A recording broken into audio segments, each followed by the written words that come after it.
Ah, la langue française, bonjour, bon appétit, c'est la vie, TMTC, ça, quel plaisir. Hein? Vous avez pas compris la fin? T'es caté les frérots, on va check ça au KLM. Le français est une langue romane issue elle-même du latin, parlée par plus de 300 millions de francophones dans plus d'une cinquantaine de pays à travers le monde. Donc il y a plus de francophones dans le monde qu'en France. Mais comme on l'a vu dans la vidéo sur le régionalisme, le territoire français est découpé en plusieurs régions. Quelques-unes disposent de leur propre langue régionale, comme le breton, l'alsacien, le basque, le catalan, le corse, et chaque région a ses propres variantes de certains mots ou expressions françaises. C'est pour ça qu'on a autant du mal à se comprendre. Par exemple, dans la vidéo précédente, je vous parlais d'une certaine viennoiserie et de ses différents noms donnés en fonction des régions. Eh bien ça s'applique à beaucoup d'autres mots du vocabulaire. Sur la majorité du territoire, on prononcera ce mot pneu, alors que dans le sud-est, on dira pneu avec l'accent local. Autre exemple, un sac en plastique peut être un cornet, un sachet ou encore une poche. Et ça provoque toujours autant de débats qui divisent et amusent les Français. Certaines expressions sont devenues populaires à l'international, comme c'est la vie, bon appétit, bonne chance, déjà vu ou encore voulez-vous coucher avec moi ? N'hésitez pas à répondre dans les commentaires. On peut les entendre dans diverses œuvres populaires, mais on peut aussi les retrouver dans des mèmes internet de temps à autre, comme dans la chanson Eurobeat Déjà Vu de Dave Rogers, utilisée dans l'animé Initial D Second Stage, détournée massivement par la suite et encore aujourd'hui. Mais la plupart du temps, ces expressions servent à caricaturer les Français. On se souvient de cette tendance sur TikTok en 2019, qui consistait à utiliser Google Translate pour prononcer des mots anglais en français. Anakin Skywalker. Mais ce genre de phrase n'est pas si répandu auprès des jeunes populations. Le verlan est un langage consistant à inverser les syllabes d'un mot pour le prononcer à l'envers. Par exemple, français se dira c'est franc. Bien qu'on en trouve des traces dans d'anciennes œuvres littéraires, il revient à la mode après la Seconde Guerre mondiale, puis se développe et s'enrichit dans les banlieues françaises depuis les années 80. Avec l'essor du mouvement hip-hop dans les années 90, ce style est repris en particulier par les rappeurs français de l'époque, qui le popularisent auprès du jeune public. Le verlan s'est ancré dans le langage courant et a continué d'évoluer en se complexifiant. Par exemple, famille en verlan se dira mifa, puis a été raccourci en MIF. En parallèle, toujours par le biais des mouvements hip-hop, le langage populaire s'est aussi agrémenté d'emprunts à d'autres langues, comme l'anglais avec des mots comme clash, freestyle ou encore swag, mais aussi avec les langues arabophones qui enrichissent le langage populaire depuis les années 60, notamment grâce à l'immigration. Aujourd'hui, le français qui prend du plaisir va kiffer, bonjour tout le monde, comment allez-vous, se dira plutôt wesh les frérots, et il aura le seum quand il est en colère. Beaucoup de ces termes trouvent écho dans les mêmes internet, en particulier le terme chais, issu de l'arabe du Maghreb, se rapprochant du terme bien fait pour toi, souvent prononcé par les enfants quand l'un d'eux se fait punir après avoir fait une bêtise, sous-entendu qu'il l'a mérité. Sur les réseaux sociaux, chais est utilisé pour se moquer ou provoquer, notamment au travers d'images de réaction. Une autre expression tout aussi populaire sur les réseaux est ça, quel plaisir. Ça est un mot issu de l'arabe qu'on peut traduire par sérieusement. La phrase exprime donc un sentiment de satisfaction fort et sincère et s'intègre dans de nombreux détournements en images ou même en vidéo, comme avec cette magnifique réinterprétation de la chanson Pour le plaisir de Herbert Léonard par le youtubeur Ganesh2. Ça quel plaisir quand en fait elle est pas enceinte, à l'happy hour s'offrir une pinte, ça quel plaisir. En parallèle, une autre forme de langage s'est aussi naturellement développée. Avec l'apparition d'Internet et des nouvelles technologies, le langage par écrit s'est aussi énormément transformé. Ainsi, sur les premiers forums et chats, des abréviations virent le jour, comme ASV, dont on a parlé dans la vidéo sur le régionalisme, et qui servait à demander l'âge, le sexe et la ville du correspondant. Pour se saluer, coucou devenait kikou, et par la suite, ce terme a fini par décrire péjorativement les très jeunes internautes immatures sur les forums, aussi appelés Kikoulol. Ces deux expressions sont très représentatives du web de la fin des années 90 en France, mais sont complètement ringardes aujourd'hui. D'autres par contre restent d'actualité, comme MDR, l'acronyme de mort de rire, l'équivalent en français de LOL, et qui a plusieurs variantes comme PTDR, XPTDR, les équivalents de l'anglais ROFL et LMAO. Quand on veut ignorer les choses, on dit OSEF, acronyme de on s'en fout, et le célèbre toi-même tu sais est à l'origine une expression populaire en Afrique de l'Ouest, abrégé TMTC. L'expression est une sorte de clin d'œil complice lancé à l'interlocuteur qui saisira pleinement le sens de notre message.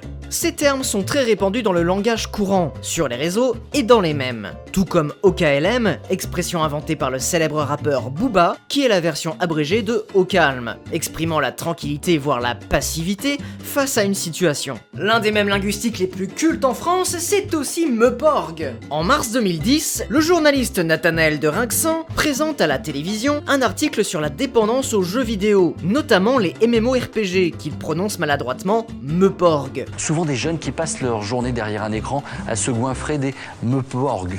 L'extrait est mis en ligne sur YouTube le 18 mars par Blackos et a été vu plus d'1 million de fois. Le terme et le journaliste ont été durement moqués par les communautés de joueurs et détournés dans de nombreux montages en images et en vidéo, accouchant de ce même qui subsiste encore dans les esprits aujourd'hui. Et quelques mois plus tard, c'est dans la série Plus belle la vie que le terme est à nouveau écorché pour devenir Morpug. Attaquer son Morpug.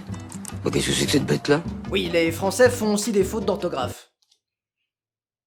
Mais ça peut créer de bons mèmes. Le 27 septembre 2009, Neuhardt, un jeune utilisateur du forum de jeux vidéo Gamecult, crée une discussion pour déterminer s'il doit acheter ou non la console PSP. Dans son post, il fait 2 fautes dans la phrase « Certains vont me dire « Mais il est fou !» qui s'écrit normalement comme ça. La conjonction de coordination « et » servant à lier les mots remplace le verbe « être » conjugué à la 3e personne « il est » et « mais » qui s'écrit MAIS est ici mal orthographié MER, bien que la prononciation soit identique. Cependant, il est aussi probable que ce soit une faute de frappe. En voulant taper MDR, son doigt aurait touché la lettre E, proche du D sur les claviers français. L'expression est devenue instantanément populaire, les utilisateurs se sont moqués à plusieurs reprises de Neuhardt, qui a répondu par d'autres phrases tout aussi maladroites qu'hilarantes comme « enculé de rire » et « si j'étais pas là, vous seriez vous ». Toutes ces phrases ont été reprises dans un grand nombre de mèmes mettant en scène le poste d'origine et Neuhardt,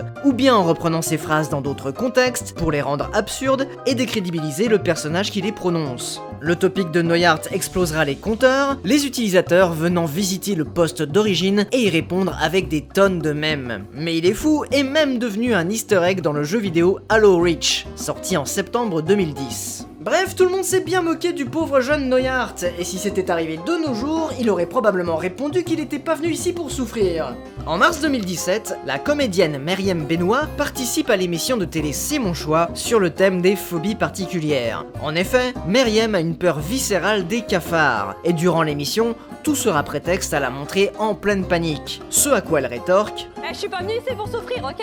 Quelques jours après, l'émission est mise en ligne sur YouTube et sera vue plus de 7 millions de fois. Les internautes s'emparent de l'expression en l'intégrant dans une myriade de mèmes de toutes sortes, comme des images, des mashups vidéo, voire même des remixes musicaux comme celui du célèbre youtubeur Raled Freak. Je suis pas venue ici pour souffrir, ok? Je suis pas venue ici pour souffrir, ok?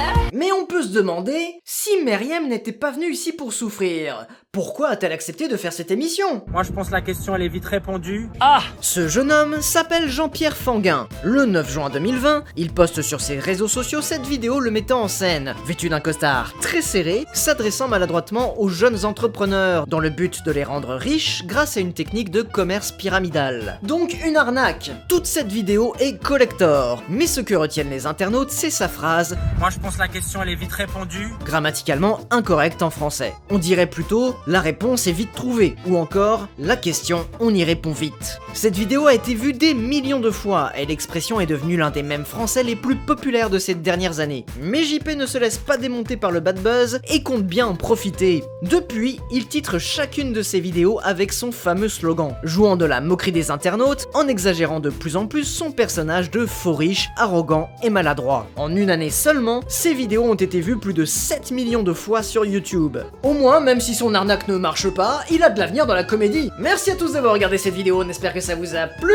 N'hésitez pas à donner votre avis en commentaire et à échanger en toute courtoisie bien sûr. S'il y a des Français qui passent par là, n'hésitez pas à compléter les informations de cette vidéo bien trop courte. Dans la prochaine vidéo, on parlera d'art graphique, de bande dessinée et bien sûr de mèmes. D'ici là, et comme on dit chez nous, prenez soin de vous et m'aimez-vous!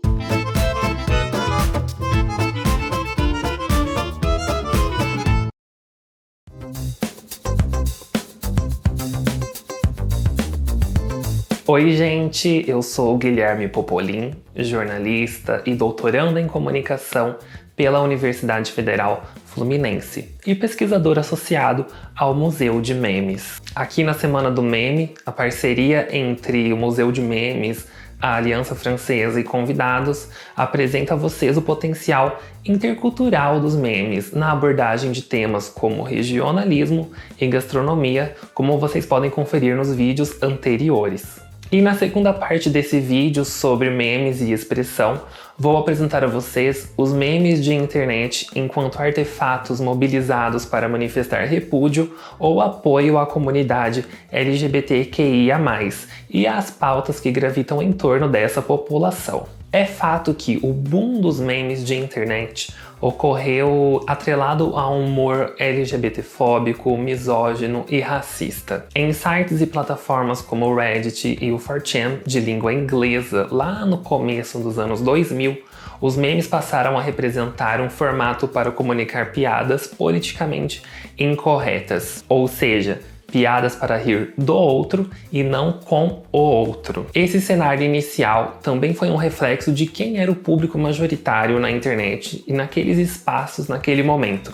Homens cis heterossexuais e brancos. São exemplos famosos o meme The Frog, que foi apropriado como um símbolo pela alt-right norte-americana e por supremacistas brancos. E os memes utilizados para subjugar mulheres, inferiorizar pessoas com corpos fora do padrão e tratar com escárnio casais formados por pessoas do mesmo sexo. Percebe-se então que novas plataformas e novas linguagens passaram a ser também utilizadas para propagar velhos preconceitos, de um jeito que o senso comum aderiu facilmente ao modo de funcionamento dos memes. Naturalmente, a instrumentalização dos memes de internet por movimentos conservadores e políticos de direita, com o objetivo de propagar preconceitos, passou a ocorrer também no contexto brasileiro. Nos últimos anos, movimentos e partidos conservadores e de direita passaram a utilizar a internet e as plataformas sociais de modo contumaz. E entre as estratégias de comunicação desses grupamentos estavam os memes de internet, pautados em uma visão de mundo patriarcal, religiosa e binária. Ou seja, Deus fez macho e fêmea, sendo, por exemplo, o casamento somente aceito quando for consumado por um casal formado por um homem cis-hétero e uma mulher cis-heterossexual. Afinal, para os conservadores, Deus criou Adão e Eva, não Adão e Ivo, menino nasce menino, menina nasce menina, menino veste azul e menina veste rosa. Assim, os memes de internet conservadores são responsáveis pela propagação de estereótipos sobre os papéis de gênero, reforçando um binarismo patriarcal oriundo da tradição cristã. Contudo, como canta Pablo Vittar, quem caiu vai levantar e a gente vai vencer. Sofrimento vai acabar e o amor vai crescer. Inimigos vão cair ao som desse trovão. Levanta a mão pro alto e sente o rajadão. Um rajadão de memes, pois se a internet e as plataformas sociais online são utilizadas para a propagação de discursos discriminatórios, elas também são utilizadas para combater os ataques LGBTfóbicos, contribuindo com reflexões, criando uma cultura e uma sociabilidade próprias da comunidade LGBTQIA+. Claro que com muito glitter, fecho e lacre. Seja para explicar o óbvio de que não é porque você diz que essa opinião que ela deixa de ser preconceituosa, ou de que aceitar o casamento gay é tarefa para quem foi pedido em matrimônio e para que quem não é gay pare de se sentir o noivo, os memes cumprem um papel social, político e pedagógico. Tratando-se então de efeitos políticos, os memes de internet atuam como artefatos de ação popular, fortalecendo campanhas e protestos, ou então contribuindo para a construção de contranarrativas, fortalecendo a resistência LGBTQIA+, contra a regulação das sexualidades e identidades de gênero dissidentes. Nesse sentido, a apropriação de termos historicamente pejorativos faz com que muitos memes tenham um papel essencial na cura de antigas feridas causadas pela LGBTfobia e pelo machismo, transformando dor em orgulho. A ironia, o humor e a intertextualidade combinam elementos famosos entre a população LGBTQIA+, como divas da música e personagens de novela, que por meio dos memes inspiram um senso de comunidade e pertencimento. Assim, os memes de internet configuram-se hoje como aliados importantes na disputa de sentido. O Brasil pode estar lascado, mas seja por uma mensagem de amor, um afronte, uma piada, um lacre, um samba, um pisão, um berro, um choque de monstro. O ecossistema de memes associados à comunidade LGBTQIA+, contribui para a construção de uma identidade e de uma organização política, aspectos que por séculos foram reprimidos. Não se esquece de comentar o que você achou, compartilhe esse vídeo e se inscreva no canal para acompanhar os próximos vídeos dessa parceria entre o Museu de Memes e a Aliança Francesa. Muito obrigado!